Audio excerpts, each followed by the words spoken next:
SDM kita gitu, bahwa ya jumlah SDM itu wajar kalau di pasar saya itu pasang surut itu wajar gitu. UGM juga seperti itu gitu. Bahkan rekrutmennya 3-4 kali untuk menggait kader gitu. Karena kita tahu tidak banyak orang yang akan menyibukkan dirinya dengan organisasi di pasca sarjana gitu. Jadi ya santai saja kalau saya gitu. Bahwa apa yang kita punya itu kemudian kita coba optimalkan untuk menjalankan aktivitas lembaga dakwah seperti itu. Oke. Baik. Apakah ada pertanyaan dari Bapak dan Ibu peserta Open House Himpas UNP?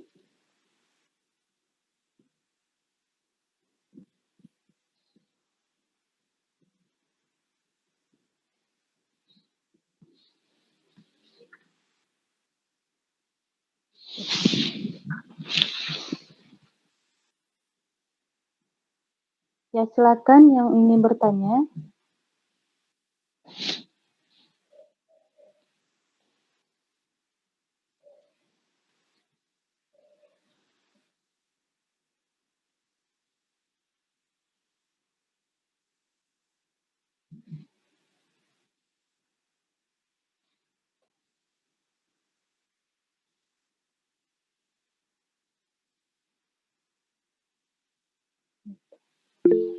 Baik, ada pertanyaan yang masuk dari Ketua Himpas UNP ya, Dolhasil Putra Yulisman.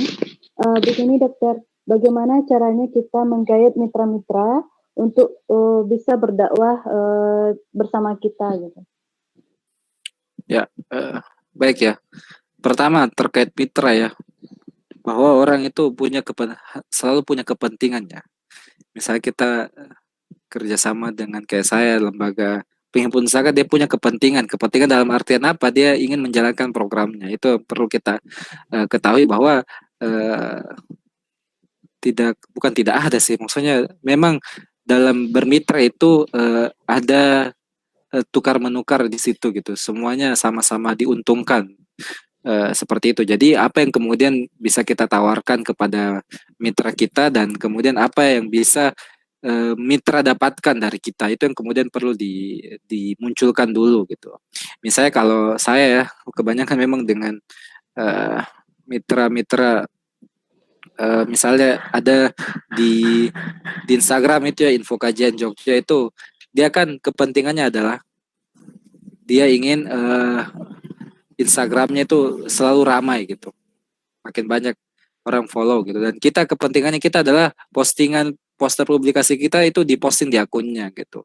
Jadi kita mencantumkan mereka sebagai media partner dan cukup di tag saja dan dia merepost itu. Jadi seolah-olah itu menjadi hal yang bersifat dia punya juga gitu perannya, padahal cuma numpang logo aja gitu ya, tidak masalah bagi kita. Kita dapat keuntungan dari tersebarnya media publikasi kita, dan si mitra juga mendapat keuntungan dengan adanya satu konten yang bisa mereka posting gitu. Itu terus juga kayak kemarin dengan lembaga penghimpun zakat ya, bahwa ya mereka namanya penghimpun zakat ya, zakat, infak dan sedekah. Jadi kita coba tawarkan bahwa kita punya potensi siswa sekian gitu. Apa yang kemudian program yang bisa kita jalankan bersama. Kayak kemarin bisa mengeluarkan sedekah untuk kurban gitu. Jadi ada yang kurban betulan, ada yang kurban sedekah ya. Artinya memang kita sedekah daging hewan di momentum Idul Adha gitu. Itu. Jadi kita menghimpun itu, kita punya ini nih. Nah, dia bersedia untuk menghimpun dana kita dan mengeksekusinya gitu. Dan tentu pasti namanya penghimpun zakat itu ada persenan yang masuk diambilnya ya, pengelolanya. Itu dia dapat keuntungan dari situ. Jadi kita dapat keuntungan, jadi program kita itu terlaksana dengan mudah gitu, tanpa perlu repot-repot cari penerima manfaatnya, potong sapinya dan lain-lain gitu. Namun juga mereka juga dapat manfaat gitu. Seperti itu. Kayak kemarin juga dari Foursquare ya, kerjasama dengan media ya. Ya kita dapat apanya? Kita dapat sharingnya, ilmunya, dan mereka dapat apa? Mereka dapat beritanya. Gitu. Jadi memang ada timbal balik yang harus ditawarkan ya kepada mitra bila kita ingin bekerja sama. Kalau misalnya itu hanya menguntungkan kita, tidak menguntungkan mereka, itu pasti tidak akan jalan. kemitraannya gitu. Jadi memang harus sama-sama untung ya. Jadi itu yang perlu diketahui dulu dan kita coba perlahan-lahan ya. Kalau bahasa saya memang kita harus deal-dealan di situ gitu. Apa sih yang bisa mereka bantu untuk kita dan apa yang bisa kita bantu untuk mereka. Itu dari saya tentang kemitraan. Oke, baik. Terima kasih. Di sini ada pertanyaan juga, dokter. Yang kedua, bagaimana sistem pelegalan organisasi di UGM?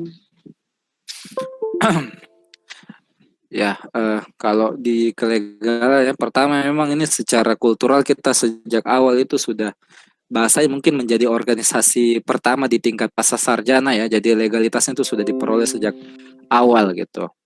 Itu. Kemudian begini kalau misalnya jadi memang SK-nya kita itu dari rektorat ya, ditandatangani oleh rektor gitu. Eh, dan juga direktorat kemahasiswaan ya. Itu SK-nya. Jadi legal dan juga dapat dana ya, namanya organisasi legal ya pasti dapat dana ya. Seperti itu. Nah, bagaimana bisa memperolehnya? Mungkin bagi teman-teman yang belum mendapat legalitas tidak perlu berkecil hati bahwa tetap melakukan program-program yang bersifat eh, rutin dan lainnya. Namun kemudian perlu diingat bahwa kalau saya kan juga dosen ya dan juga ikut dalam kegiatan ya kayak akreditasi dan lain-lain segala macam bahwa universitas itu sebenarnya perlu membutuhkan aktivitas kemahasiswaan perlu sekali untuk akreditasi untuk lain-lainnya. Maka supaya kita bisa sinergi atau mendapatkan eh, legalitas, maka kita perlu menawarkan sesuatu ke mereka gitu. Jadi memperkenalkan diri bahwa program-program kita itu mendukung visi dan misi universitas atau fakultas. Itu yang pertama. Jadi kalau tidak inline dengan visi misi ya ngapain gitu. Tidak masuk, tidak ada kepentingannya universitas gitu. Itu yang kemudian coba dimunculkan dulu. Ya, jadi program-program kita inline dengan visi misi universitas dan juga melibatkan mereka ya, entah itu sebagai narasumber atau dan lain-lain gitu. Nah, setelah kemudian terbangun hubungan yang eh, bersifat kultural begitu ya, emosional sudah dekat gitu, maka cobalah untuk menawarkan gitu. Bagaimana kalau misalnya ini legal, kalau misal legal kan eh, lebih banyak hal yang bisa kita berikan untuk universitas atau institusi gitu. Jadi bisa memperkenalkan nama institusi, membuat dia eh, naik ratingnya dan lain-lain segala macam gitu. Itu yang kemudian bisa dilakukan ya. Jadi program-program yang kemudian kita buat itu kalau bisa inline dengan kebutuhan kampus ya. Kemudian kedua itu pererat silaturahmi, entah itu secara formal atau informal ya, yang ngobrol bareng aja sama beliau itu datangi ataupun juga mengundang beliau dalam kegiatan-kegiatan formal atau yang paling sederhana dulu saya satu apa cuma ngucapin selamat milad saja gitu ke rektor-rektor atau dekan-dekannya. Selamat milad barakallahu fi umuri prof ini gitu. Ya kenapa untuk menjalin hubungan emosional gitu. Terus nanti kalau di masjid itu cerita-cerita gitu. Dok, tapi kita posisikan diri sebagai murid ya. Jadi kita bahasakan dok ini kita punya lembaga ini tidak legal itu menurut dokter bagaimana ya supaya dia bisa kita lebih legal dan lain. Insya Allah kan kalau kita memposisikan sebagai orang yang ingin meminta saran itu lebih lebih tepat ya dalam komunikasi terhadap orang yang lebih tinggi dari kita gitu. Kalau kita misalnya pendekatan ini kita harus legal ini kita harus bla bla bla itu mungkin tidak akan dapat masuknya gitu. Itu dari saya yang bisa dioptimalkan gitu ya. Program yang inline dan juga hubungan emosional yang dijalin ya dengan para pengambil kepentingan, pemegang kebijakan di tingkat kampus gitu. Kalau sudah terjalin itu kemudian bisa kita tawarkan legalitas dari lembaga kita seperti itu.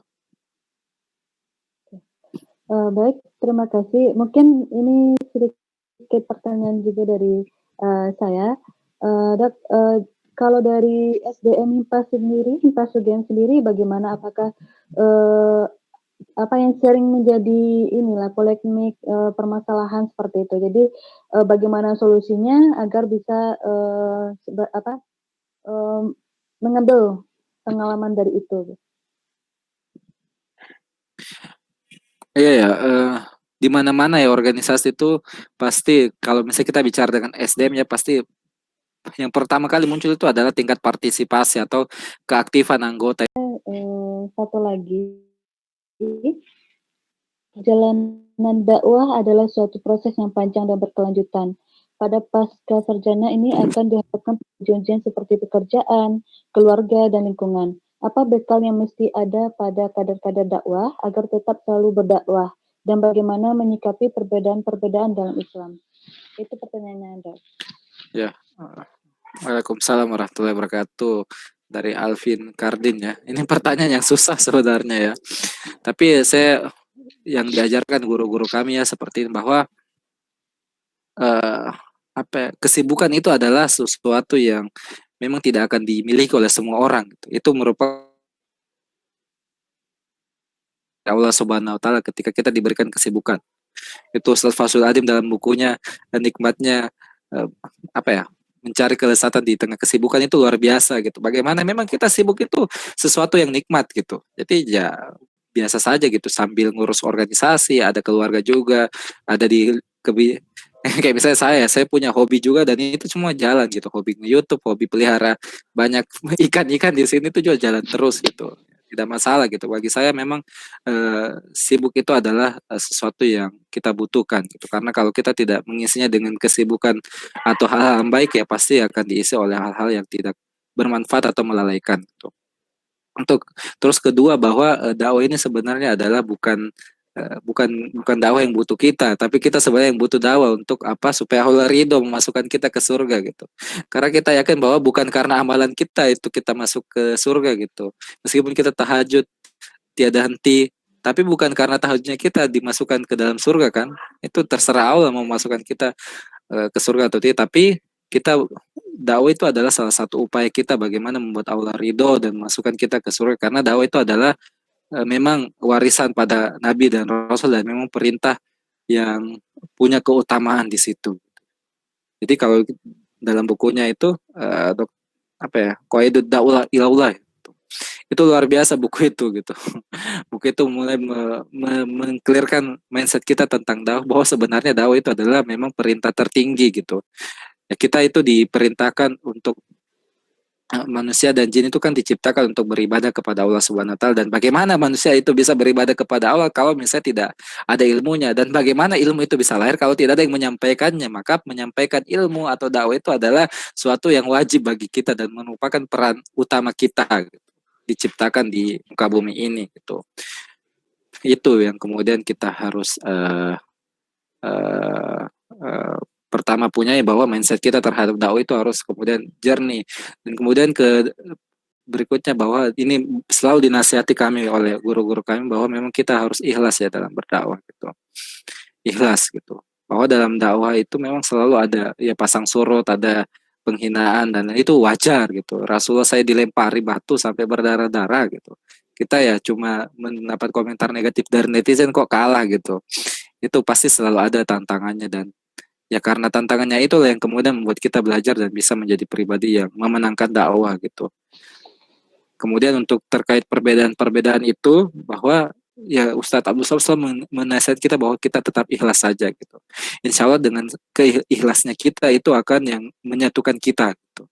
Dan memang akan memisahkan kita dari orang-orang yang kotor hatinya atau uh, tidak ikhlas dalam perjuangannya gitu. Jadi ketika kita membuat program yang memang kita ikhlas itu bikin program untuk kebaikan, insya Allah Allah akan menarik hati-hati orang yang ikhlas juga untuk bergabung bersama kita bekerja dan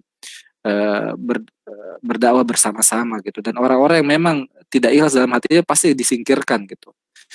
Dan dia menikmati dan dia tersesat dalam dalam ya pergulatan pikirannya untuk menyalahkan, mengungkit-ungkit perbedaan gitu. Padahal sejatinya kan perbedaan itu adalah rahmat bagi kita dan itu dibutuhkan bagi kita untuk bisa menjalani kehidupan dakwah kita ini. Jadi itu dari saya ya bahwa mindsetnya itu perlu diperhatikan bahwa kita yang butuh dakwah gitu. Bahkan ketika kita meluangkan seluruh waktu yang kita punya itu pasti tidak akan cukup untuk dakwah gitu.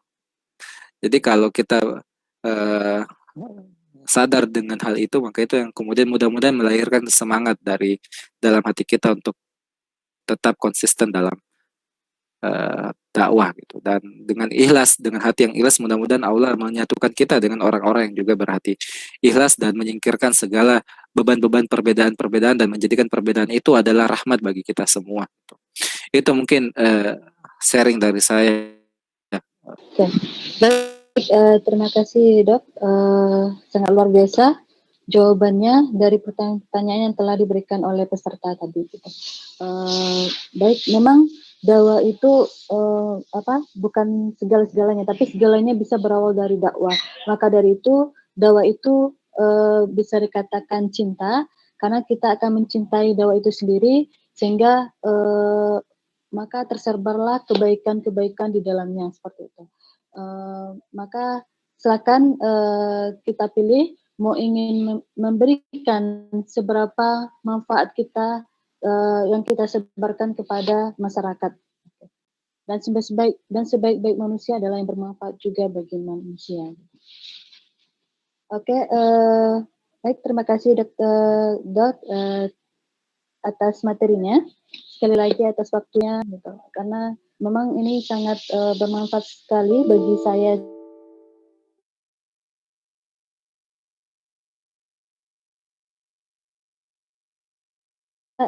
dan berkolaborasi dan juga bersinergi kedua. Terima kasih. Selanjutnya kita ice breaking.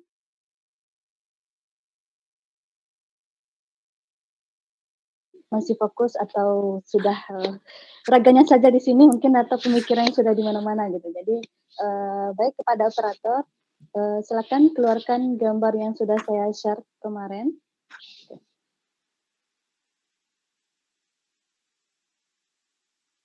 Baik. Sedikit. Ya. Ya, Ya, terima baik, kasih terima atas kasih sekali lagi, kesempatannya. Semoga Dokter. sehat selalu di masa pandemi ini Amin, amin, ya Rabbal Alamin. dan mudah-mudahan kita bisa berjumpa dalam kondisi tetap beriman, sehat dan tatap muka langsung ya, insya Allah gitu. Saya izin pamit. Assalamualaikum warahmatullahi wabarakatuh. Maaf, Dok, ada pemberian kenangan dari Ketua Himpas UNP kepada Dr. Muhammad Idham Rahman. Disilahkan.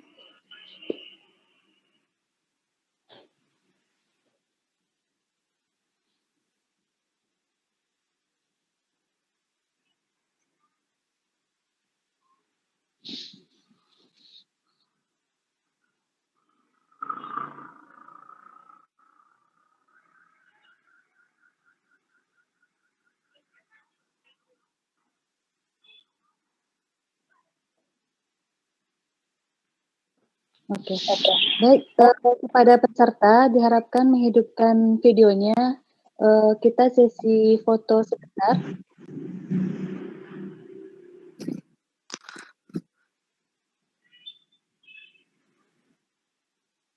Oke, tidak apa-apa. Walaupun kondisinya tidak memungkinkan, namun saya mengapresiasikan kehadiran dari Bapak dan Ibu peserta Open House Himpas UNP.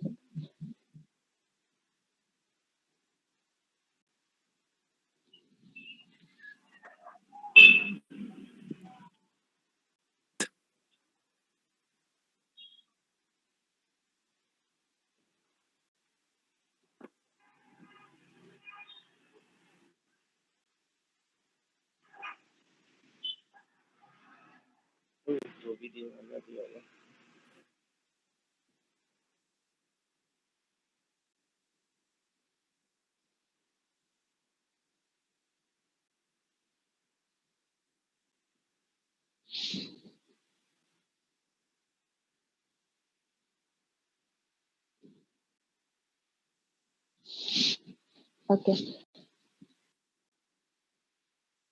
Terima kasih. Akil, udah Akil? Sudah. Oke, baik. Ya, terima kasih sekali lagi, Dok. Izin pamit ya. Iya, Sehat okay. semuanya. Ya. Assalamualaikum warahmatullahi wabarakatuh. Waalaikumsalam warahmatullahi wabarakatuh.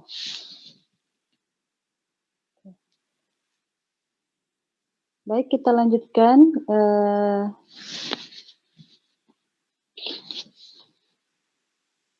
Kepada operator, silakan di-share gambarnya.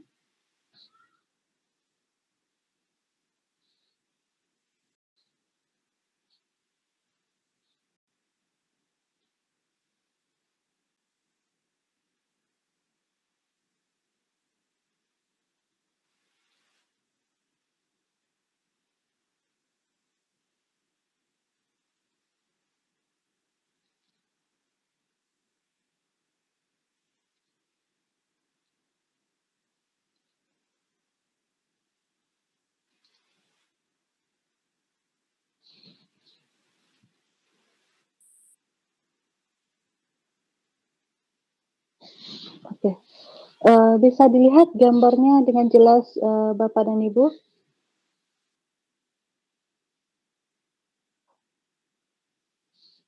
Bisa tolong respon saya jika terlihat gambarnya dengan jelas?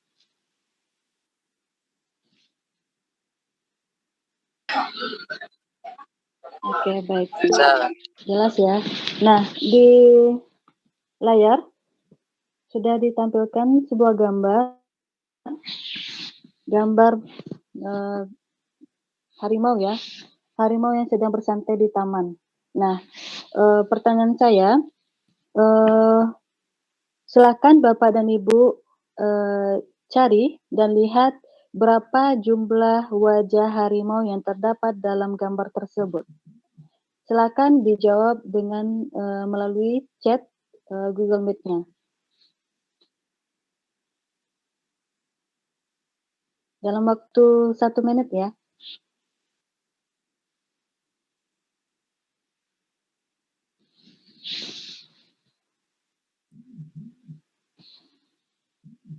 Oke. Baik, kata panitia, siapa yang menjawab dengan benar akan diberikan door prize dari panitia. Oke, ada 10, 9,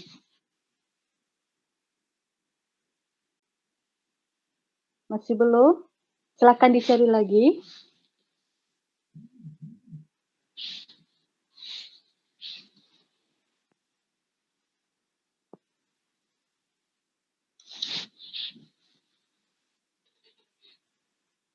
Sebelas, belum lagi. 12, belum.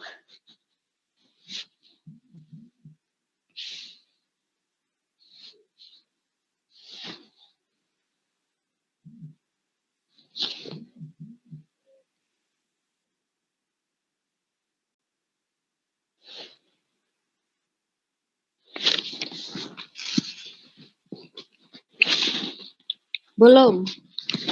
Belum berhasil, Robi Gunawan. Belum. 4 juga belum. Belum. Maaf, Alvin Kardin belum lagi. Dah. Oke. Baik, waktunya habis. Jawabannya itu jumlah wajah harimau yang terdapat dalam gambar ini itu berjumlah 16. Coba dihitung Bapak dan Ibu. Apakah benar jumlahnya 16?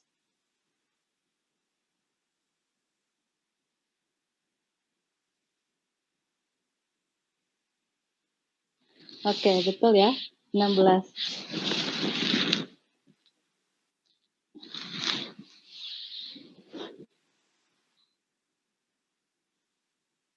Oke. Baik, terima kasih kepada Bapak dan Ibu yang telah menjawab ice breaking-nya. Walaupun belum berhasil, nanti di lain kesempatan kita ice breaking kembali. Oke. Baik, bismillahirrahmanirrahim. Kita lanjutkan ke materi kedua.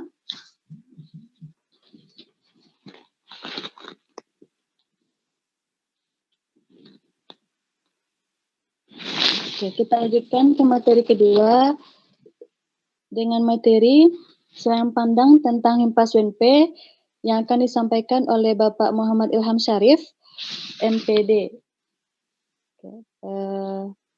Terlebih dahulu, saya akan membacakan kurikulum vitae beliau.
Ya maaf Bapak dan Ibu, sedikit ada masalah sedikit.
Baik,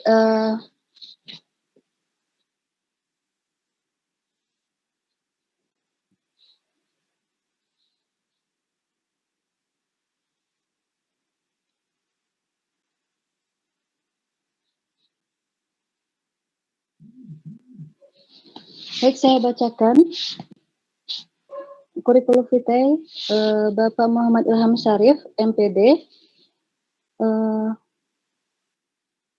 Riwayat pendidikan S1 UNP dengan predikat cum laude tahun 2013 sampai 2017, kemudian S2 di UNP dengan predikat cum laude tahun 2017 sampai 2019, dengan berbagai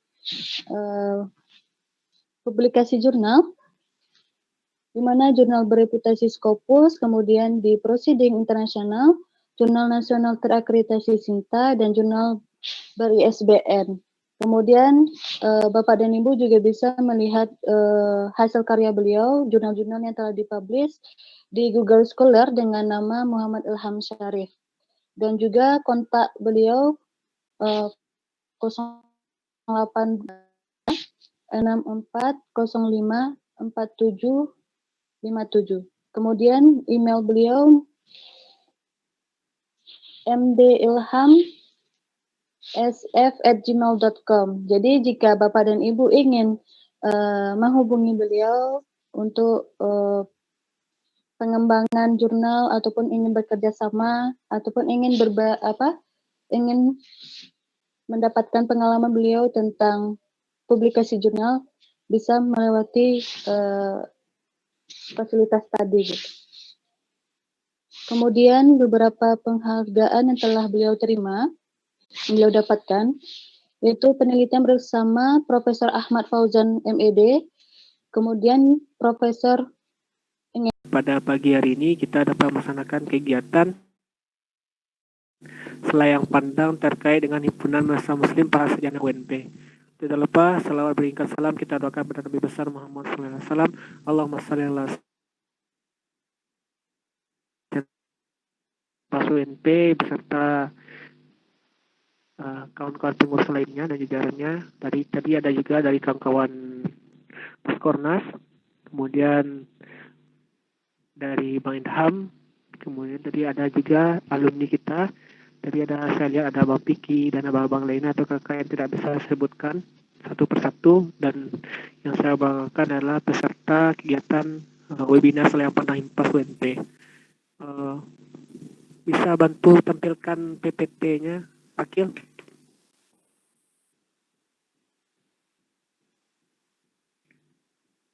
Oke. Ya tadi dari kenalkan ya Bapak dan Ibu, saya adalah alumni dari UNP Universitas Negeri Padang. Saya satunya di PGSD, Pendidikan Guru Sekolah Dasar, kemudian S2-nya di Pendidikan Dasar. Himpas UNP. Himpas UNP bisa Bapak Ibu lihat ya di foto yang saya buat itu ya. Himpas UNP itu dimulai pada bulan April.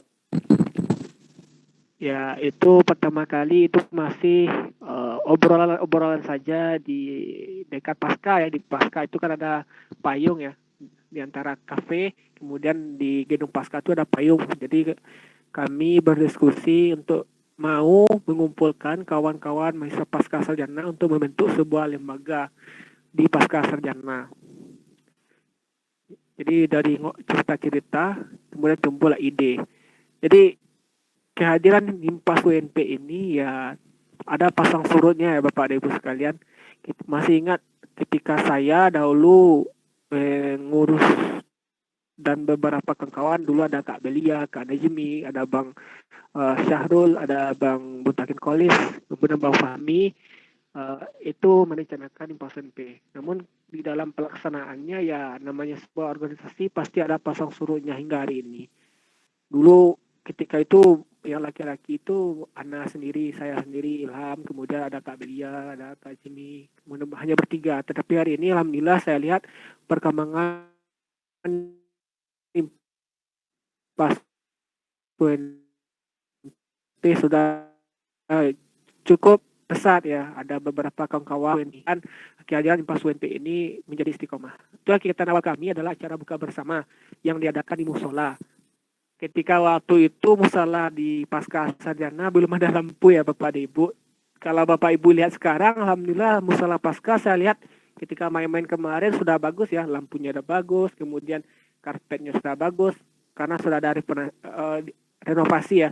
Sebenarnya ketika waktu itu ada sebuah doa yang terselip ketika kami berkumpul waktu itu, bahwasanya kehadiran Himpas UNP ini adalah untuk menjadi sebuah cahaya di Pasca Sarjana UNP, karena tidak ada lembaga, tidak ada masukan. Jadi Ana sampaikan ketika waktu itu kepada beberapa yang hadir bahwasanya mudah-mudahan kita bersama berdoa bahwasanya 1 tahun ke depan di musola ini Himpas UNP bisa memberikan kontribusi. Salah satunya adalah dapat memberikan lampu untuk tahun besok. Ternyata ya beberapa bulan selanjutnya doa kita dijamah ya. Musola kita sudah berlampu dan bagus segala macamnya. Lanjut slide-nya.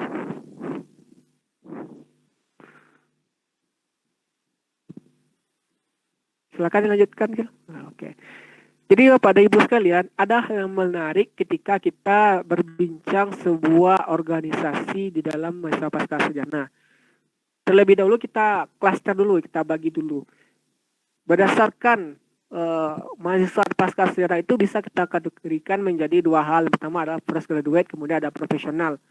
Fresh graduate adalah ya mungkin seperti sama saya ya. Saya dahulu ketika S1 kemudian lanjut kuliah. Ketika waktu itu saya tamat 2017, alhamdulillah dikasih kesempatan lanjut juga pada tahun yang sama. Nah, jadi saya adalah fresh graduate. Saya rasa di UNP, di Pasca Sarjana juga ada seperti itu. Yang fresh graduate, yang belum profesional, kemudian lanjut ke jenjang yang lebih tinggi yaitu pasca sarjana. Kalau kita bisa lihat Bapak dan Ibu sekalian, saya berdiskusi dengan senior termasuk Bang Piki dan kakak yang lainnya ya. Kehadiran Himpas UNP ini jauh berbeda dengan keadaan di Himpas di wilayah Jawa. Kenapa? Kalau di Jawa, para mahasiswa pasca sarjananya memang dituntut untuk berkuliah ya, karena mendapatkan fasilitas dari negara. Sepertinya ada beasiswa LPDP, beasiswa bulan, beasiswa dari santri, ataupun yang lain-lainnya. Jadi memang fokusnya untuk akademik, kemudian percepatan akademik. Namun berbeda dengan UNP. Di UNP kebanyakan adalah mahasiswa yang biasanya bayar pribadi ataupun yang berasal dari Kota Padang, kuliah pasca, belum tentu mendapatkan beasiswa. Sehingga nanti akan terpecah belahnya menjadi pemikirannya ada yang kerja sama sampai ke Baridham tadi ya. Ada yang kerja, ada yang berkeluarga segala macamnya. Dan ini adalah sebuah tantangan ya. Namun postgraduate ini orientasinya kalau bisa kita kategorikan adalah untuk menjadi profesional. Salah satu contohnya ada yang ingin menjadi guru, ada yang ingin bekerja sebagai dosen karena S2, dosen S2. Dan ini adalah sebuah tantangan bagi kita. Bapak dan Ibu yang hadir hari ini, kehadiran Himpas UNP ini adalah salah satu cara untuk bisa mempercepat Bapak dan Ibu dalam studinya di S2. Berbeda kalau seandainya kita masuk dalam organisasi S1. Kalau mungkin ketika S1 banyak mengatakan bahwasanya masuk organisasi ini buang-buang waktu ya. Tetapi kemudian di S2 juga ya, ada yang kenapa tidak mau gabung dengan organisasi S2 katanya. Karena waktunya padat segala macamnya, keluarga segala macamnya. Namun menurut saya Bapak dan Ibu, kehadiran Himpas UNP ini adalah untuk mempermudah Bapak dan Ibu untuk percepatan kuliah, kemudian menambah kemampuan, apalagi untuk fresh graduate ya, menambah kemampuan dalam berbagai hal. Karena pengalaman anak ketika ujian CPNS kemarin ya, ketika banyak orang yang tamat S2 tetapi belum memiliki beberapa kriteria sebagai dosen. Apa yang disebut dengan dosen? Dosen adalah seorang akademik, seorang adalah pendidik, kemudian pendidik dan peneliti profesional ya. Jadi kita sebagai dosen itu harus mengamalkan program perguruan tinggi. Ada namanya pengabdian, kemudian ada riset, kemudian ada pendidikan tingkat tinggi. Seandainya mahasiswa pasca sarjana ketika sudah tamat itu harus memiliki 3 kategori tersebut. Tidak hanya menyelesaikan pendidikannya selama 2 tahun saja. Karena kalau banyak yang saya lihat yang saya amati, termasuk dengan kawan-kawan saya yang saya kenal ya, setelah tamat kuliah S2 untuk fresh graduate ya, belum tahu arahnya mau kemana, apakah mau jadi dosen atau segala macamnya. Padahal untuk biaya kuliah untuk S2 ini tidaklah murah, bahkan cenderung mahal menurut saya. 6.500.000 atau 7 juta kita kali 4 berarti ada 28 juta ya. Belum lagi biaya kehidupan segala macamnya. Jadi rugi sekali kalau seandainya kita ketika sudah kuliah pasca tidak memanfaatkan itu. Apalagi nanti Bapak dan Ibu yang sudah semester 1 hari ini ya, ataupun yang berencana masuk kuliah S2 ya, maka hadirnya Himpas hari ini adalah untuk mempermudah Bapak dan Ibu untuk memiliki 3 hal tersebut. Karena menurut saya untuk belajar di S2 ini sama dengan S1. Kita belajar teori juga. Cuma perbedaannya adalah relasinya. Kita diberikan akses untuk belajar dengan profesor dalam negeri maupun profesor di luar negeri. Kita diberikan akses untuk bisa peneliti. Karena kemarin ketika saya ujian ditanya sudah berapa banyak publikasi Anda katanya. Kalau seandainya kita fresh graduate, belum profesional, pasti akan ditanya itu nanti. Berapa publikasi Anda segala macamnya. Dan ini adalah kehadiran Himpas. Karena Himpas ini adalah adanya nanti kelompok-kelompok kecil yang akan membahas. Hal yang menarik itu ketika dahulu ya Himpas UNP mengadakan kegiatan sekolah ilmiah pasca sarjana. Itu pesertanya jauh dari ekspektasi menurut saya. Karena begitu banyaknya peserta. Ada yang non-muslim juga yang ikut. Karena kehadiran Himpas ini memang dibutuhkan di mahasiswa pasca sarjana. Karena menjadi mahasiswa pasca sarjana kita tidak bisa bergerak, tidak bisa pandai sendiri, tidak bisa hebat sendiri, tetapi kita harus berkolaborasi. Contoh, Akil dari fisika, kemudian Ukti Pera dari geografi. Bisa jadi nanti Akil ataupun Pera meriset bersama, buat artikel bersama. Itu hal yang diskusi dengan profesor di UNP mengatakan bahasanya hal yang menarik ketika kita menggabungkan 2 pembahasan berbeda antara contohnya antara sains dengan IPS seperti itu. Jadi itulah karakteristik yang diinginkan oleh masyarakat pasca sarjana. Kemudian yang kedua, adanya profesional. Kita bisa lihat ya, di pasca sarjana ini ada yang sudah dosen, contohnya kuliah S3. Kemudian ada yang juga sudah jadi guru, mau naik pangkat, kemudian kuliah S3. Contoh di jurusan saya, pendidikan dasar ya, banyak itu bapak dan ibu yang kuliah hanya untuk mendapatkan gelarnya, untuk menaik pangkat jenderal. Hanya sebuah artikel saya untuk dipublish, bapak dan ibu tersebut bingung. Jadi kehadiran HIMPAS ini menurut saya bisa menjadi fasilitas untuk kita mempermudah akses bapak dan ibu yang sudah profesional ini dengan hadirnya HIMPAS tersebut. Memang sampaikan oleh dari Bang Inham, kemudian dari Bang Ketua Puskornas ya, mengatakan bahwasanya tipikal mahasiswa pasca sarjana ini berbeda dengan mahasiswa S1 ya. Kalau mahasiswa pasca sarjana ini sudah ada yang profesional, yang sudah bekerja, bahkan umurnya yang sudah lebih tua dibandingkan kita. Jadi pola pikirnya sudah mulai berbeda.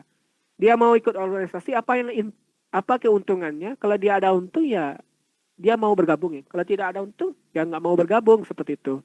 Jadi kehadiran HIMPAS ya silakan manfaatkan tantangan yang harus kita ditaklukkan tersebut.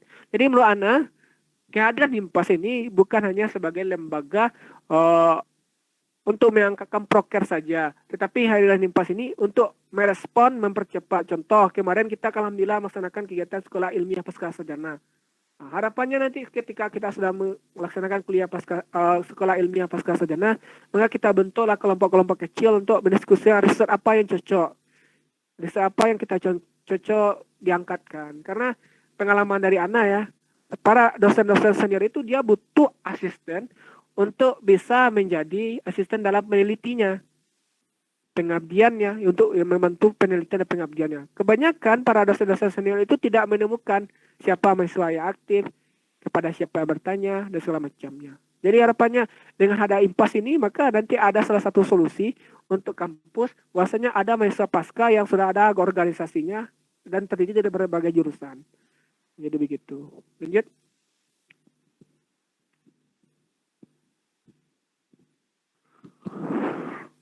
Jadi di HIMPAS UNP masih 3 bidang. Ketika dahulu juga masih 3 bidang, hari ini masih 3 bidang. Hal ini dilakukan untuk efektif dan efisiensi dari keadaan bidang kita. Yang pertama ada keilmiahan. Keilmiahan ini adalah sebuah bidang yang fokusnya kepada ilmiah. Salah satu contohnya publikasi jurnal, artikel ilmiah, TOEFL, English, dan segala macamnya. Ataupun nanti ada konsul terkait dengan tesis, ataupun disertasi. Itu fokus dari bidang keilmiahan. Kemudian yang kedua ada humas. Humas ini adalah untuk menyebarkan kehadiran dari HIMPAS. Contohnya ada Instagram kita sudah aktif ya hari ini. Kemudian ada bidang-bidang sosmed yang lainnya. Kemudian ada kaderisasi. Kaderisasi ini adalah pengkaderan. Pengkaderan kita terkait dengan kehadiran HIMPASnya bagaimana. Karena ada sebuah tantangan di masa pasca sarjana ini adalah waktu dalam pendidikannya pendek, 2 tahun itu normalnya. Jadi dalam waktu 2 tahun ini kita hanya di masa pasca sarjana ini diberikan waktu yang normal. Nah, inilah sebuah tantangan bagi kita. Dan ini bukanlah salah satu alasan kenapa kita tidak mau bergabung di lembaga organisasi di pasca sarjana. Menurut saya karena adanya waktu yang pendek ini, maka kita harus bisa gabung dengan organisasi ya. Karena dengan organisasi, maka kita akan mampu mendiskusikan berbagai banyak hal dalam waktu yang sempit. Karena Bapak dan Ibu ya, kalau kuliah pasca sarjana saja, banyak orang yang kuliah pasca sarjana ya. Tetapi ya setelah tamatnya itu yang akan membedakan. Apakah Bapak Ibu setelah kuliah pasca sarjana akan memiliki publikasi ilmiah yang banyak atau tidak? Apakah kemampuan bahasa Inggris Bapak dan Ibu meningkat atau tidak? Itu yang akan membedakan. Apakah Bapak dan Ibu pernah menjadi pengabdian dengan dosen-dosen senior? Itu yang akan membedakan setelah tamat. Karena banyak mahasiswa pasca sarjana ya sekedar kuliah saja, tetapi tidak memiliki beberapa poin-poin, terutama adalah tridharma perguruan tinggi ya, untuk menjadi seorang dosen ya. Ada tridharma perguruan tinggi. Itu yang akan membedakan. Itu yang memberikan nilai untuk kita. Jadi adanya HIMPAS UNP ini adalah salah satu peluang bagi Bapak dan Ibu untuk bisa bergabung nanti, sehingga nanti adanya HIMPAS UNP ini yang merespon Bapak dan Ibu untuk memikirkan kira-kira apa yang bisa kita lakukan dalam waktu yang singkat ini, tetapi kita mendapatkan berbagai banyak hal. 2 tahun ini Bapak dan Ibu mendapatkan ilmu secara teori. 2 tahun ini Bapak dan Ibu mendapatkan ilmu secara praktek. 2 tahun ini Bapak dan Ibu harus bisa mengekstrak dari teori dan praktek dengan bentuk jurnal yang terpublikasi ilmiah begitu. 2 tahun ini Bapak dan Ibu diberikan akses untuk ikut konferensi dan segala macamnya. Ini hal yang menarik ya Bapak dan Ibu. Karena dulu mungkin setelah ini ada gambar ya. Jadi Impas UNP ini sudah berkoordinasi dengan pihak birokrat kampus. Lanjut. Nah, ini adalah sekolah ilmiah pascasarjana kita ya Bapak dan Ibu. Ini alhamdulillah dilaksanakan pada masa periode dari Akil ya. Selamat ya kawan-kawan hari ini yang masih jadi kepengurusan. Saya secara pribadi sangat bangga dengan kawan-kawan karena sudah mampu melaksanakan kegiatan ini ya. Ya, begitulah organisasi ya kawan-kawan sekalian.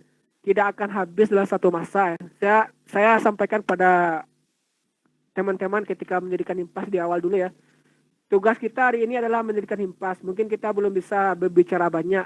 Mungkin kita belum bisa mengambil parameter seperti Himpas UNS ataupun Himpas di UI ataupun Himpas ITB yang ataupun Himpas UGM yang dilihatkan oleh Bang Muhammad Ilham tadi ya.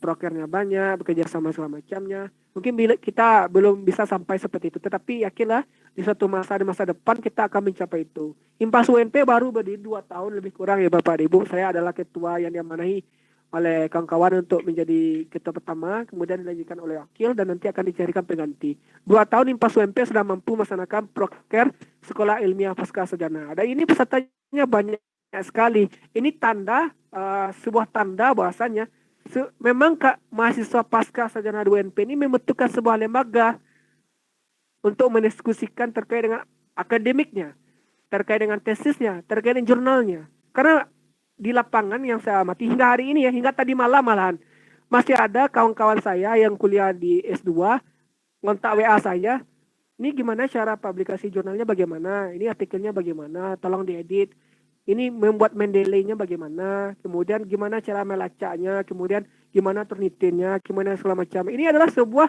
hal-hal bahasa yang tidak bisa kita temukan secara teori. Ini harus kita aplikasikan dan kita diskusikan. Karena ide mahasiswa pascasarjana ini harus dituliskan dan didiskusikan. Saya nggak bisa, contoh saya Ilham, saya nggak bisa sendiri. Ya nggak bisa sendiri memikirkan gimana cara Mendeley-nya. Saya nggak bisa memikirkan gimana caranya untuk mencarikan judul yang tepat. Saya nggak bisa menemukan ide yang tepat.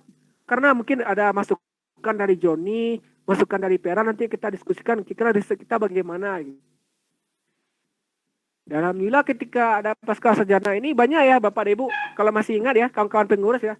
Bahkan ada Bapak dan Ibu itu yang minta, ayo kita adakan pertemuan selanjutnya. Dan itu ada harapan-harapan yang diinginkan oleh mahasiswa pascasarjana. Namun balik lagi bahwasanya ya karena kita masih 2 tahun, tentu kita terbatas dalam SDM. Mungkin yang aktif hanya beberapa orang. Tapi saya berdoa mudah-mudahan ya karena kita sudah menuju 3 tahun ya.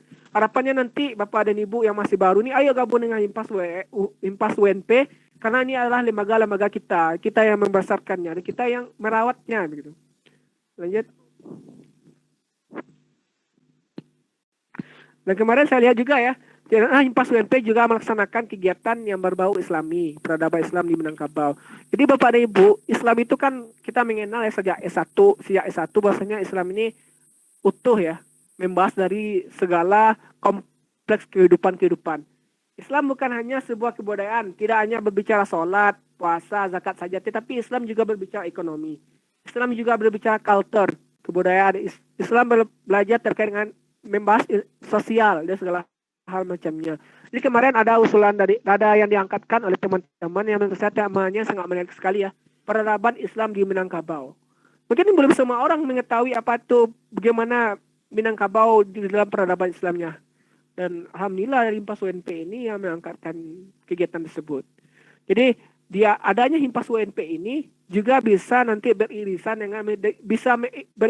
antara ilmu pengetahuan dengan agamanya. Jadi kita bisa seimbang, ada agamanya juga ada ilmu pengetahuannya. Lanjut.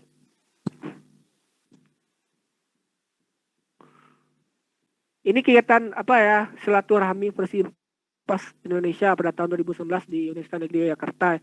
Ini ada Bang Akil juga ya, ada Bang Akil, ada akhwatnya juga yang pergi ya. Nah, jadi kegiatan apakah Himpas UNP hanya bersifat internal saja, hanya dengan mahasiswa UNP saja? Tidak. Jadi kita ada namanya nanti ada Puskornas ya. yang mana biasanya 1 kali setahun kita melaksanakan kegiatan nasional dari seluruh himpunan Mahasiswa Pasca Muslim Sarjana di seluruh Indonesia. Yang mana kegiatannya kita bahas proker, kemudian gimana perkembangan IMPAS masing-masing. Nah, ini adalah penghargaan dari IMPAS UNP. Ada yang mendapatkan, alhamdulillah ya, dalam 2 tahun berturut-turut ini IMPAS UNP KDC terbaik di ITB Bandung. Hal ini membuktikan bahwasanya mahasiswa pasca sarjana UNP ini tidaklah jauh tertinggal dibandingkan kawan-kawan yang ada di Jawa. Kita memiliki kemampuan yang sama, kapabilitas yang sama, SDM yang sama, hanya kita mulai berkumpul lagi, mendiskusikan kira risetnya bagaimana. Perkembangan teknologi, kita bisa akses apapun hari ini ya Bapak Ibu. Dengan perkembangan internet, dengan adanya jurnal, artikel, Sign Direct, kemudian sejumlah Gojek, ada banyak hal yang lainnya, ya tergantung kita lagi. Dimanapun kawan-kawan kuliah, jangan merasa ya kita hanya kuliah seperti saya contohnya, saya 1 UNP, S2 UNP. Apakah saya akan tertinggal dibandingkan kawan-kawan yang diberikan kesempatan kuliah di tempat lain, di dalam negeri, di Jawa ataupun di luar negeri? Tidak sebenarnya. Tergantung dari bagaimana dari kitanya menyikapi tersebut ya. Karena saya belum diberikan kesempatan oleh orang tua untuk bisa kuliah luar kuliah dari Sumbar ya. Akhirnya saya tetap kuliah 1 dan S2 di Padang begitu. Jadi Allah tuh punya rencana terbaik ya. Kalau seandainya kita berjuang terus, kemudian kita terus belajar, insya Allah Allah punya rencana terbaik. Contoh ketika kemarin saya dapat kesempatan untuk ikut riset bareng dengan Profesor Ingi Suang dari Jerman ya. Hal ini adalah pengalaman yang sangat luar biasa menurut saya. Karena bisa jadi belum seluruh mahasiswa pasca sarjana diberikan kesempatan untuk bisa riset bareng dengan profesor luar negeri ya. Tetapi saya diberikan kesempatan yang sama, alhamdulillah. Karena dukungan dari kawan-kawan dari IMPAS dan lain-lainnya. Lanjut. Nah, ini kegiatan kita ya di silaturahmi IMPAS UNP di ITB Bandung, tentu lagi Bandung ya. Jadi itu ada tagline saya ya, bergerak atau tergantikan ya. Jadi Bapak dan Ibu, dakwahnya akan terus selalu bergerak. Pertanyaannya apakah kita ada dalam bagian itu ya. Adanya HIMPAS ini akan terus bergerak ya. Cuma pertanyaannya apakah kita termasuk orang-orang yang memperjuangkan HIMPAS? Nah, itu kita sendiri yang bisa menjawabnya. Itu salah satu motivasi kenapa saya dan teman-teman itu mendirikan HIMPAS UNP. Ya, nggak tahu ya. Dari mana kita mulai IMPAS UNP kata saya. Ya kita jadikan aja dulu, kita kumpulkan teman-teman segala macamnya. Yang penting kita bergerak terus. Dari hal-hal kecil nggak apa-apa, kita bergerak terus. Ya. Kalau tidak bergerak maka kita akan tergantikan. Ya. Ini ada hal yang menarik ya ketika di ITB dahulu ya Bapak dan Ibu. Karena IMPAS dan FOMPAS kemudian Kamil di Pulau Jawa itu rata-rata himpunan mahasiswa paskanya sudah lama Bapak dan Ibu. UGM itu kata ada Pak Hafid, beliau adalah dosen doktor di bahasa Inggris. Beliau adalah salah satu pengurus IMPAS dan HMP di UGM katanya. Di UGM itu nggak salah berdirinya pada tahun 2000-an katanya. Sedangkan kita baru 3 tahun ya. Karena sudah lamanya adanya lembaga pasca sarjana di UGM tersebut ya. Tentu beberapa proker-prokernya sudah cukup matang, kemudian SDM-nya sudah banyak dan orang sudah mengetahuinya. Berbeda dengan kita yang IMPAS UNP yang baru kita rintis ya. Kawan-kawan yang di wilayah Jawa itu ketika memaparkan PPT-nya banyak slide-nya, banyak foto kegiatannya. Sedangkan saya yang mewakili kawan-kawan MP cuma itu kata-kata bergerak atau tergantikan ya.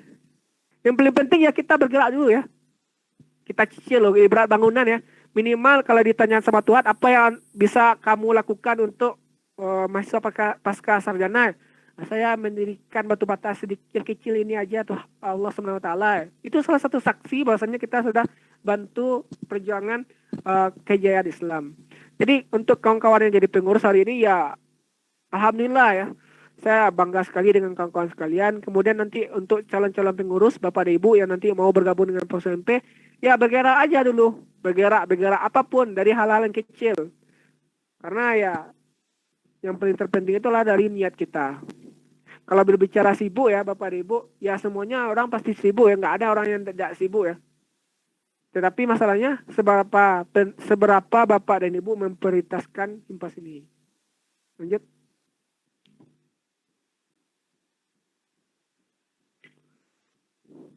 Alhamdulillah Bapak dan Ibu HIMPAS UNP sudah berdiskusi dengan pimpinan kampus kemarin dengan Prof. Adipal MPD, beliau adalah WR3 sebelumnya. Kemudian dengan Bu Direktur, Bu Profesor ini Ruzimela MPD PhD. Alhamdulillah ketika kita berdiskusi, Bapak dan Ibu Prof ini sangat merespon baik sekali dengan kehadiran IMPAS UNP. Ini salah satu proposal pendirian IMPAS UNP sudah diterima oleh WR3. Kemudian dia akan kenangan kami dari KTB kepada Bu Prof ini selaku direktur, dan beliau sangat apresiasi sekali kehadiran himpunan mahasiswa di pasca sarjana ini sebenarnya sangat dibutuhkan oleh di Universitas Negeri Padang, karena kampus kita lagi menggiatkan risetnya, karena riset ini ya harus bekerja sama, tidak hanya dari dosen saja tetapi juga dari mahasiswanya juga. Lanjut.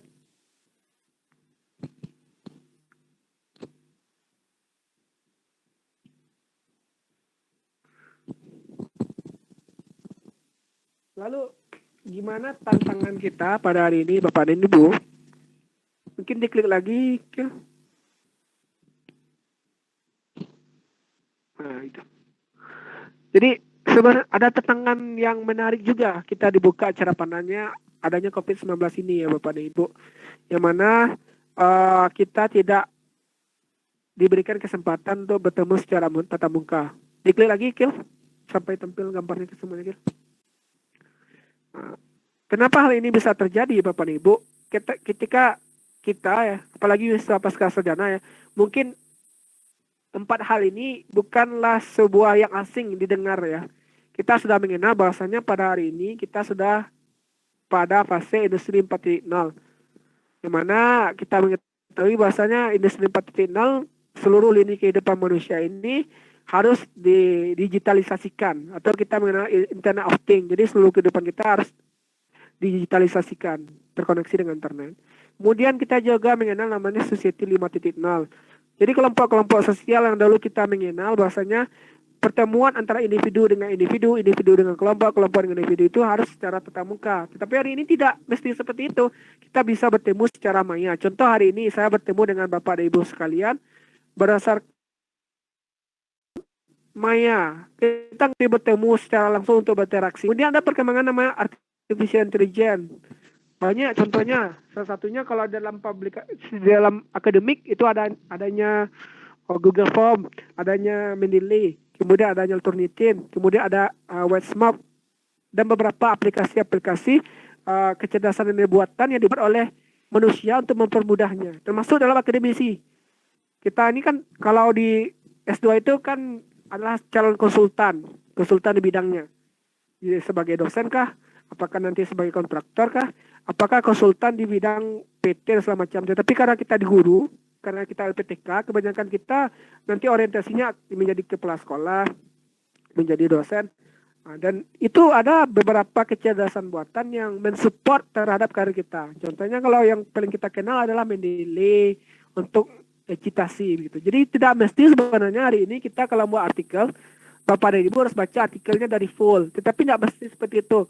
Bapak Ibu juga cukup buat keywordnya aja, kemudian search di Mendeley, kemudian baca aja abstraknya, kemudian nanti dicitasi, dirujuk di artikel Bapak dan Ibu. Hal itu gimana caranya? Ya nanti kita diskusikan adanya IMPAS ini. Nggak bisa saya bicara teori seperti ini, seperti ini, seperti ini, seperti ini. Secara teori saja. Tidak bisa seperti itu. Harus ada lembaganya. Di lembaga IMPAS ini salah satu contohnya yang kita diskusikan. Gimana caranya buat artikel yang supaya lebih mudah, tanpa ribet-ribet. Gimana caranya kita menemukan ide untuk publikasi.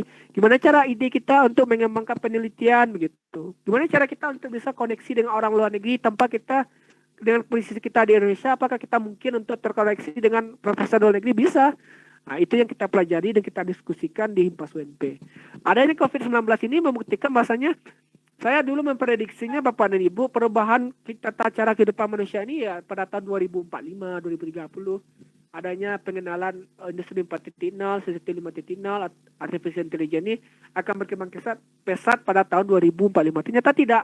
Adanya COVID-19 pada tahun 2020 ini membuka tabir bahwasanya kita mau nak mau harus dipaksa untuk bisa paham apa itu industri 4.0, apakah itu society 5.0, apakah itu artificial intelligence, termasuk dalam dakwah kita. Dakwah ketika dahulu mungkin kita kajiannya di musola contohnya, kajian kamisan, kajian mingguan di musola contohnya. Tetapi hari ini tidak bisa dilakukan secara tatap muka. Apakah kita hanya meliburkan semua kegiatan kita? Tidak, kita harus mencari. Mungkin itu yang dapat saya sampaikan. Mohon maaf. Saya akhiri dengan Assalamualaikum warahmatullahi wabarakatuh. Kembali lagi pada moderator.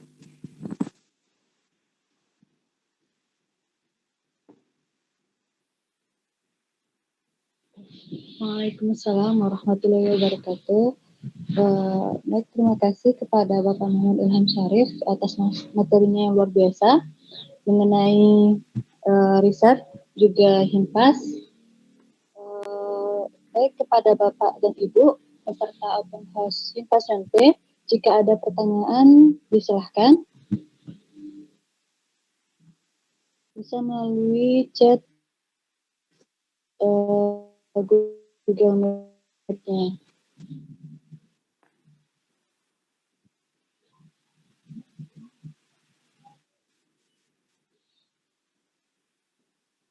Oke, baik.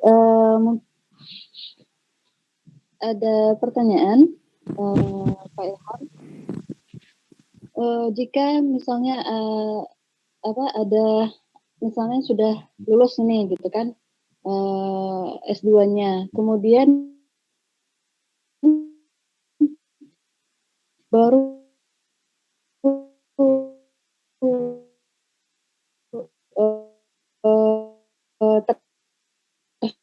tersadar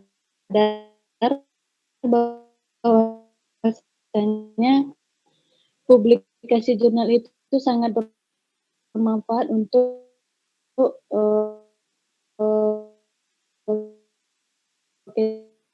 ketika kita melamar menjadi dosen.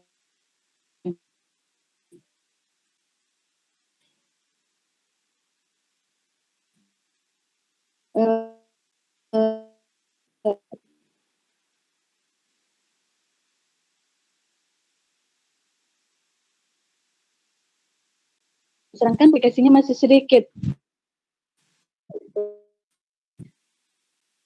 Jadi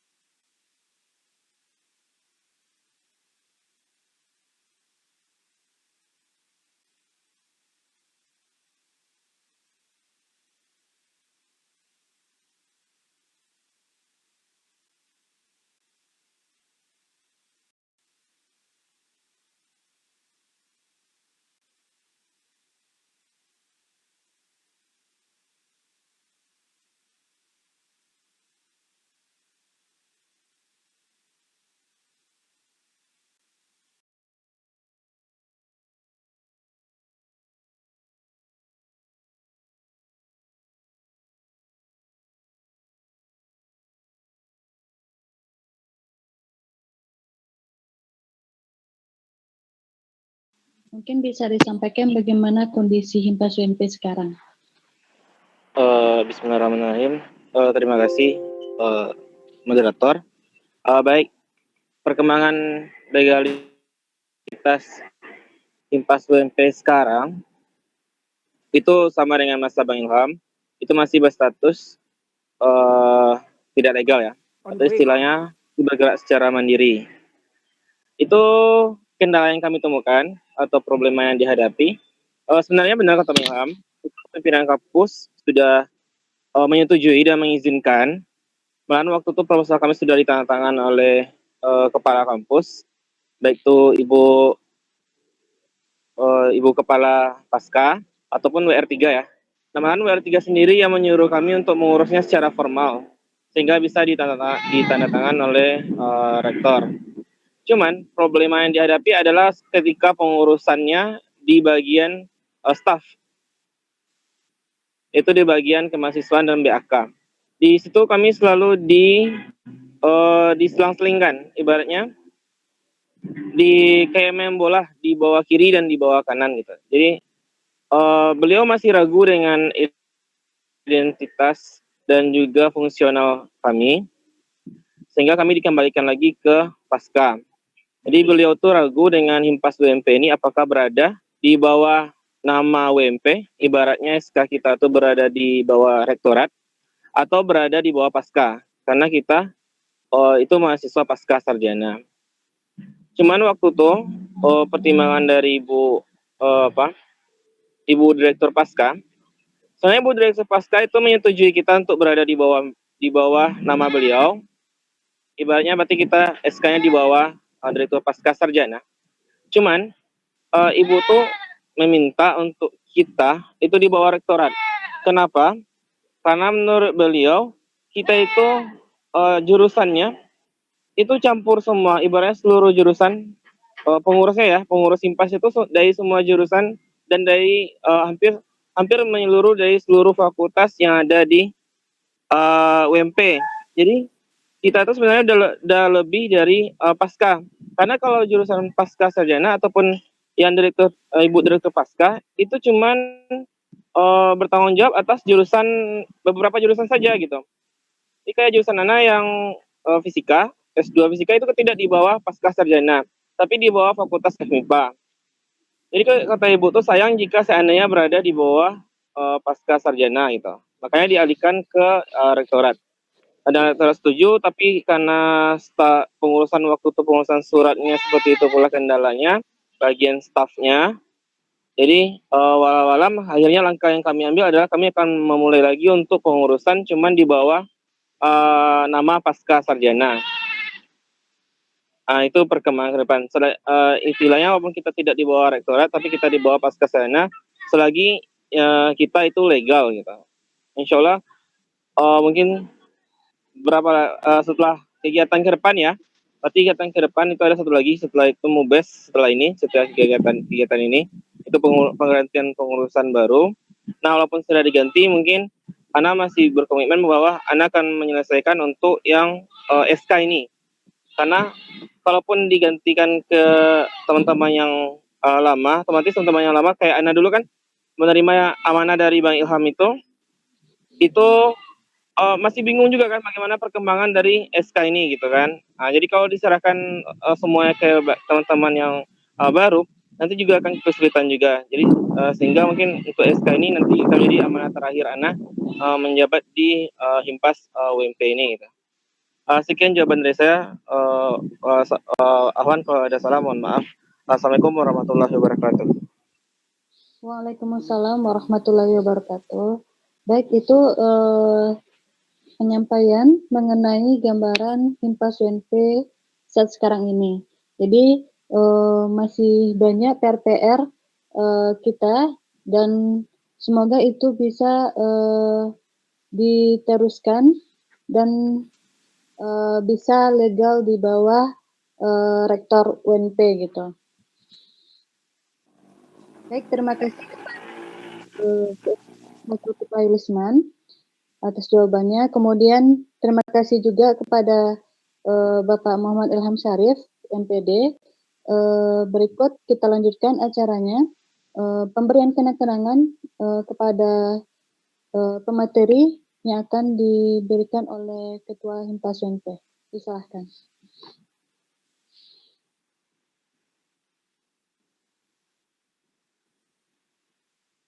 Pemberian kenang-kenangannya itu sebenarnya berupa piagam atau sertifikat. Cuman nanti kalau Ana membagikan, mungkin minta bantu kepada panitia yang lain untuk men-screenshotkan. Sekalian kita juga berfoto untuk sesi kedua.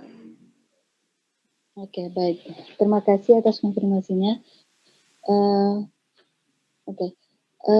Baik, acara selanjutnya itu sesi foto bersama dengan pemateri.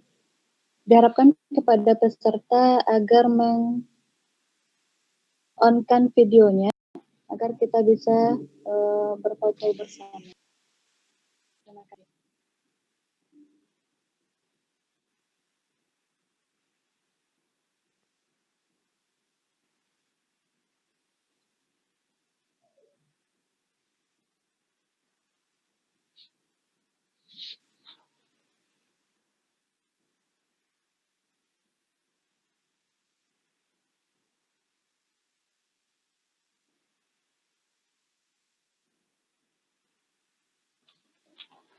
Sudah, Akhi Akil?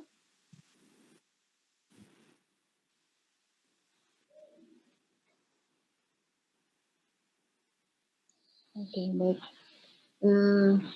Acara selanjutnya. Sebelumnya terima kasih banyak kita ucapkan kepada Bapak Muhammad Ilham Syarif, MPD, atas ilmunya dan juga pengalaman yang telah disampaikan. Sangat banyak yang bisa kita ambil dan bermanfaat sekali, baik terkait dengan juga panas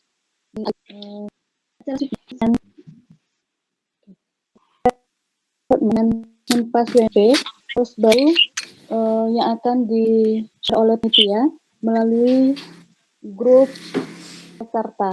Kepada panitia dipersilahkan.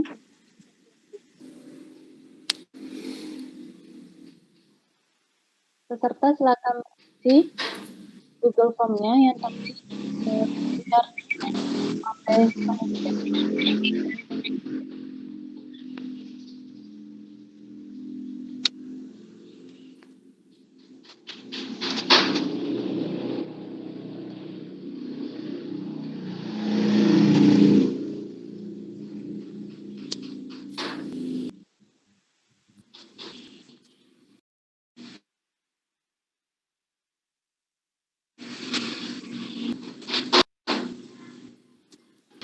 Untuk filmnya nanti yang di-share oleh